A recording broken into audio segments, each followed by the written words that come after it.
नमस्कार दोस्तों, stock market studies में फिर से एक बार आपको स्वागत है।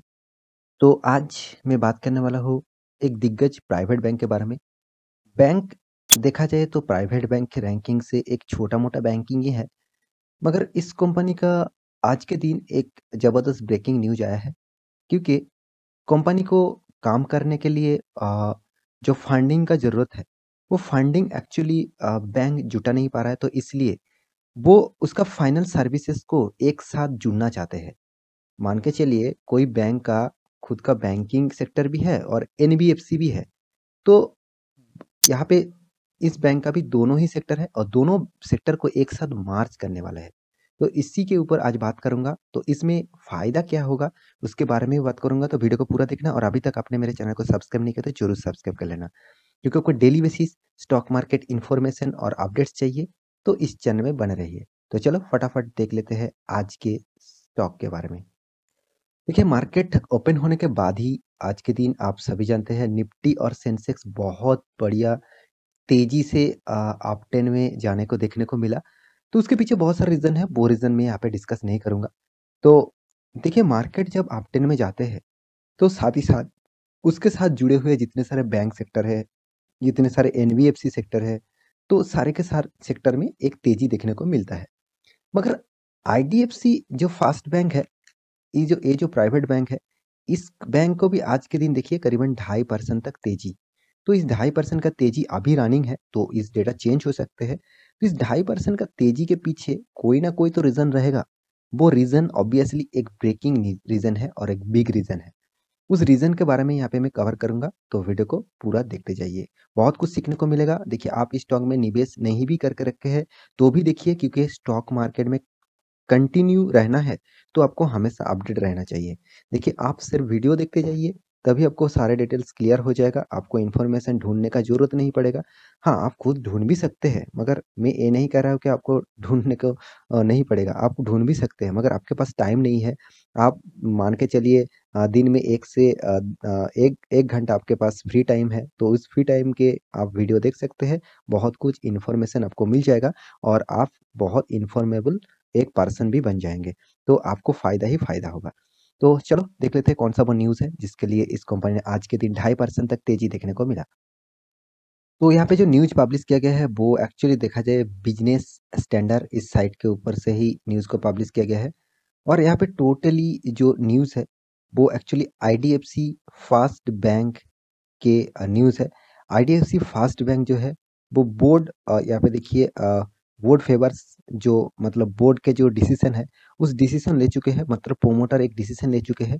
ऑब्वियसली जो डिसीजन है वो एक्चुअली मार्जर का डिसीजन, मतलब आईडीएफसी फास्ट बैंक मार्च होने वाला है। किसके साथ मार्च होने वाला है अभी मैं आपको डिटेल्स में समझाता हूँ। तो यहाँ पे आज के दिन न्यूज़ जो देखिए आज के दिन की ही न्यूज़ है, 31 दिसंबर का न्यूज़ है, लास्ट दिन मतलब साल के लास्ट दिनों का न्यूज़ है। और यहाँ पे आप देख सकते हैं आईडीएफसी फास्ट बैंक आप सभी जानते हैं एक प्राइवेट बैंक है और देखा जाए इंडिया का एक स्मॉलेस्ट प्राइवेट बैंक भी बोल सकते हैं क्योंकि इसका मार्केट कैपिटलाइजेशन उतना ज़्यादा नहीं है। तो कंपनी का जो न्यूज़ है वो एक्चुअली देखिए IDFC fast bank on Thursday said its board has favored the merger IDFC Limited and IDFC Financial Holding Co Limited। तो एक्चुअली प्रोमोटर ग्रुप के जो शेयर्स है एक्चुअली विद द बैंक, मतलब बैंक के साथ जुड़ने मतलब एक साथ मार्च करने वाला है किसको, आईडीएफसी बैंक के साथ आईडीएफसी जो फाइनेंशियल होल्डिंग है, मतलब मैं पहले ही बता चुका हूँ जो एनबीएफसी है, तो उस तरीके से सेक्टर को एक साथ जुड़ने वाला है। बैंक को चलाने के लिए बहुत सारे प्रॉब्लम इशू हो रहा है क्योंकि छोटा मोटा बैंक को बहुत ज़्यादा दिक्कत होगा क्योंकि जो लार्ज बैंक है, जो लार्ज कैप बैंक है, मान के चलिए HDFC bank, ICICI bank, Kotak bank, उसके पास बहुत फंडिंग है और वो बिजनेस के लिए बहुत आगे चल गए हैं। तो छोटा मोटा बैंक को अगर मार्केट में टिक के रहना है तो उसको भी फंडिंग की बहुत ज़रूरत होगा। मगर आप जानते हैं गवर्नमेंट ने आरबीआई ने जो नया पॉलिसीज इस साल में लिस्टिंग किया है वो इंटरेस्ट रेट बढ़ाया गया नहीं है, इंटरेस्ट रेट ठीक ठाक लेवल में रखा गया है। तो इस तरीके से परफॉर्मेंस के लिए बैंक के लिए बहुत प्रेशर क्रिएट किया हुआ है।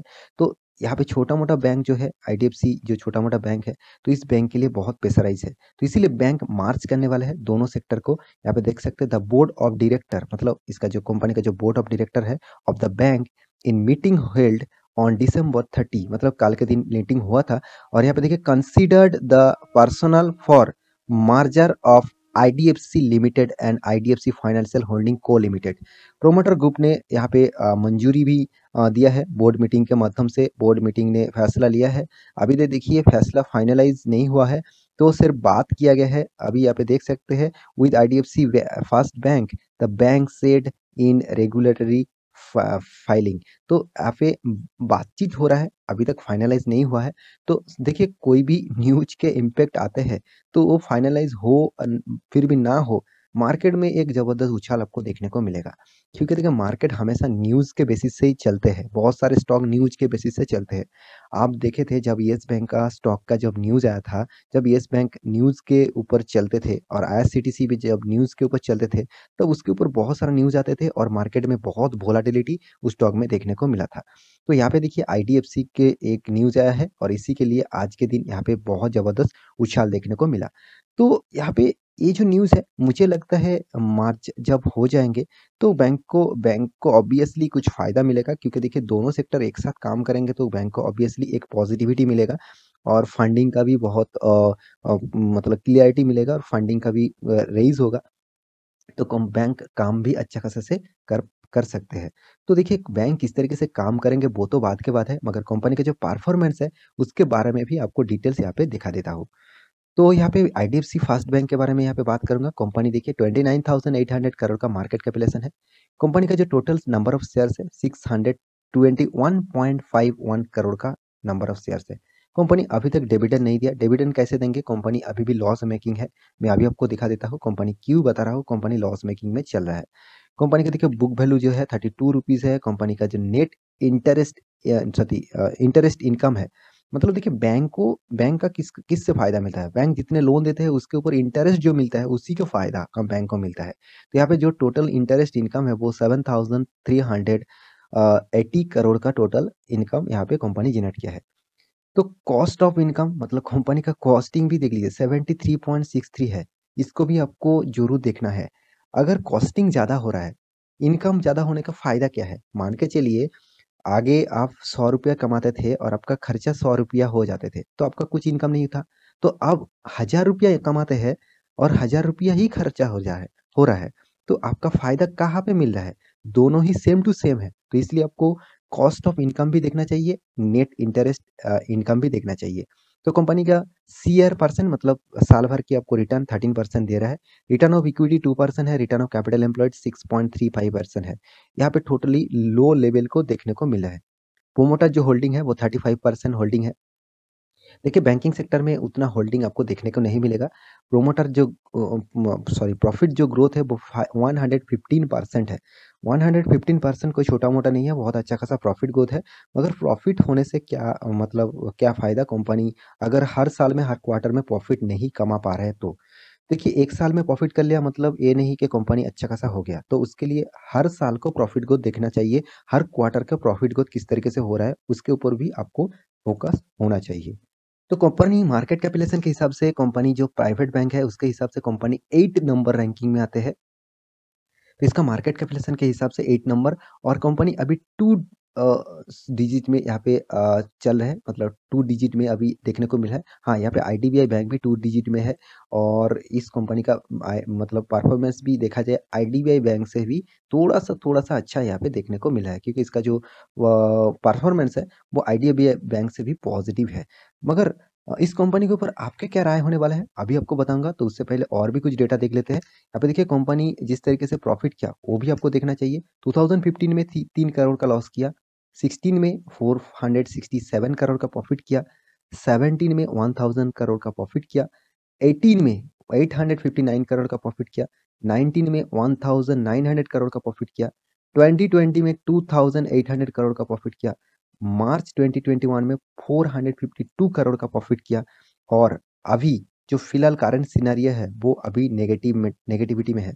तो मगर कंपनी का परफॉर्मेंस आपको बता दूँ तो कुछ इस तरीके से परफॉर्मेंस आपको देखने को मिल रहा है। कभी अप कभी डाउन, मतलब कभी प्रॉफिट हो रहा है, कभी लॉस हो रहा है, कभी प्रॉफिट हो रहा है, कभी लॉस हो रहा है। तो जब इस टाइप कंपनी में इस तरीके से परफॉर्मेंस आपको देखने को मिले तो आप मैं एक चीज़ आपको ज़रूर कहूँगा, इस टाइप कंपनी से आप दूर ही रहे तो अच्छा है। क्योंकि इस कंपनी जब तक हर साल में, हर क्वार्टर में प्रॉफिट को ग्रोथ नहीं करेंगे, मतलब प्रॉफिट को पॉजिटिविटी में नहीं ले ले पाएँगे, तब तक इस टाइप कंपनी में आप निवेश मत करना। आपका फंड फँस भी सकते हैं और आप भी फँस सकते हैं उसके चक्कर में। यहाँ पे खुद देख लीजिए आपको किस तरीके से रिटर्न मिला। उससे पहले रिटर्न ऑफ इक्विटी नेगेटिव है, सेल्स ग्रोथ ठीक-ठाक है मगर प्रॉफिट ग्रोथ नहीं है। क्योंकि मैं पहले ही बता चुका हूँ, आपका सेल्स अच्छा खासा हो रहा है मगर आपका जेब में पैसा नहीं आ रहा है, तो लॉस तो आपका ही होगा ना। मान के चलिए आपका एक बिज़नेस है और बिज़नेस में आपका एक मतलब एक बिज़नेस है और बिज़नेस में बहुत ज़्यादा सेल हो रहा है, मगर इतना ज़्यादा एक्सपेंस भी हो रहा है, तो उसके लिए आपके जेब में कुछ पैसा नहीं आ रहा है, तो आपको क्या होगा? उस बिज़नेस में लॉस ही होगा। तो इसी तरीके से इस बैंक को भी लॉस देखने को मिल रहा है। तो कंपनी 10 सालों में कुछ रिटर्न नहीं, मतलब कंपनी अभी तक 10 साल मार्केट में लिस्टिंग नहीं हुआ है। 5 साल में देखा जाए 4% का नेगेटिव, 3 साल में 4% का पॉजिटिव, 1 साल में 31% का प्रॉफिट। तो देखिए कंपनी का जो एवरेज निकल के आ रहा है वो देखा जाए तो 3 से 4% तक आपको रिटर्न मिला है।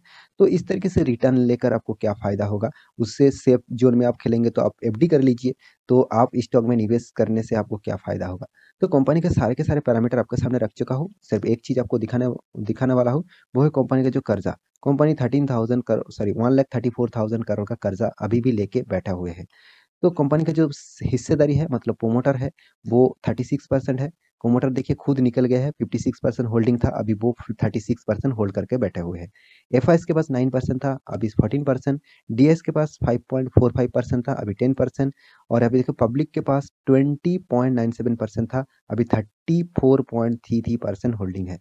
पब्लिक इस टाइप कंपनी में जबरदस्त माल उठाता है। उसको लगता है कि अगर मैं इस सस्ते में माल उठा लूँ, अगर इस कंपनी एक बार ज़बरदस्त उछाल देखने को मिल जाता है, तो मेरा फंड तो 2 3 से 4 गुना हो जाएगा, मैं अच्छा खासा पैसा कमा लूँगा।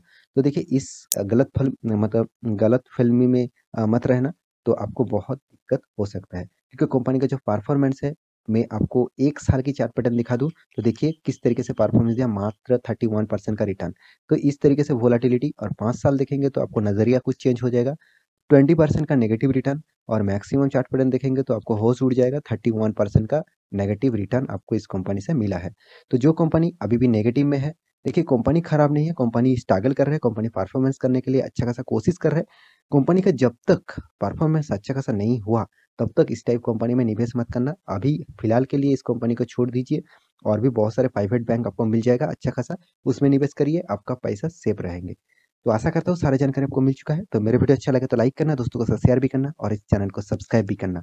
मिलते हैं अगले स्टॉक लेके, तब तक के लिए अच्छे से रहिए, अपने ख्याल रखिए। Bye bye.